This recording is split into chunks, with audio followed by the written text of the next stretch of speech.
Taufik Nur, seorang tenaga kesehatan di Kabupaten Gorontalo, menjadi korban penganiayaan oleh oknum polisi pada Rabu malam, tanggal 17 April tahun 2024. Kejadian ini sontak menggemparkan jagat media sosial dan menjadi sorotan publik.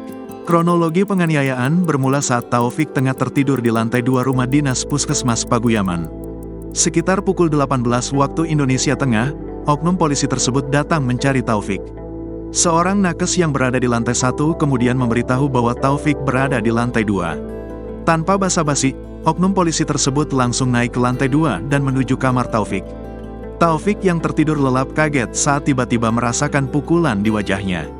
Saat kena pukulan, "Saya tidak melawan karena posisi saya setengah sadar," ujarnya. Saat itu, pintu kamar dalam keadaan tertutup dan situasinya gelap.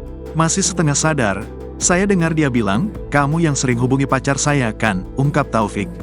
Taufik yang tidak melawan, menerima pukulan bertubi-tubi hingga mengakibatkan patah tulang hidung. Ia berusaha membela diri dan keluar dari kamar. Saat itu, Taufik hanya menggunakan celana pendek tanpa baju. Perkelahian antara Taufik dan oknum polisi tersebut berlangsung sengit hingga akhirnya Taufik berhasil mengunci leher sang oknum.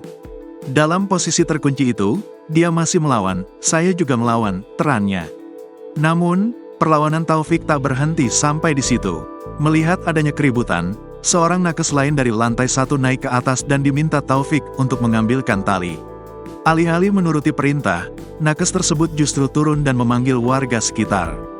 Dengan kedatangan warga, Taufik dan oknum polisi tersebut berhasil dipisahkan. Taufik kemudian melaporkan kejadian penganiayaan ini ke pihak kepolisian dan melakukan visum. Diduga motif penganiayaan ini adalah cemburu. Oknum polisi tersebut kesal karena pacarnya yang seorang bidan di Puskesmas Paguyaman sering berkomunikasi dengan Taufik. Kasus ini masih dalam proses penyelidikan oleh pihak kepolisian. Taufik berharap oknum polisi tersebut dapat dihukum setimpal dengan perbuatannya.